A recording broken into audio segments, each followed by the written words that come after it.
मला आजही एक गोष्ट समजलेली नाही. एका मुलीला लग्नानंतर नवऱ्याचं प्रेम मिळतं आणि आई झाल्यानंतर त्याच नवऱ्याचं प्रेम तिच्या बाळावर वाढतं. याचा तिला खरंच आनंद असतो. पण मग त्या प्रेमात तिची जागा कमी का होते? एक आई म्हणून मला माझ्या मुलावर नवऱ्याने खूप प्रेम करावं, त्याच्यासोबत वेळ घालवावा, त्याला जपावं, यापेक्षा मोठा आनंद दुसरा नाही.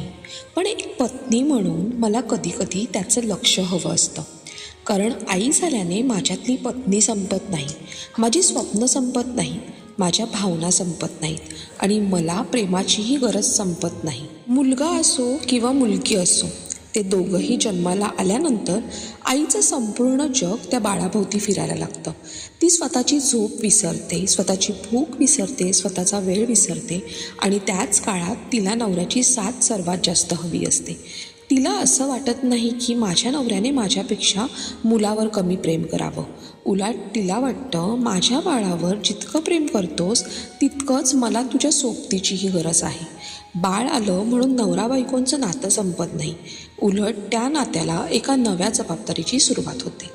आईला फक्त आई म्हणून पाहू नका, ती अजूनही तीच मुलगी आहे, तीच पत्नी आहे, तीच एक व्यक्ती आहे जिला प्रेम, आदर आणि आपलेपणा हवा आहे.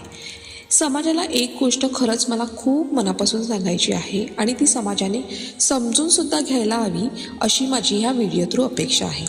बाळाला आईची गरज असते, पण आईलाही कोणाच्या तरी प्रेमाची आणि आधाराची गरज असते. बाबांनी बाळावर भरभरून प्रेम करावं, पण त्या बाळाच्या आईचा हातही घट्ट धरावा. कारण आई झाल्यावर तिला बाजूला करू नका, तिला आपल्या कुटुंबाच्या आणखी जवळ घ्या. कारण ती फक्त तुमच्या बाळाची आई नाही, ती तुमची जोडीदारही आहे. असो, एवढंच होतं आजच्या ह्या व्हिडिओ पुरता.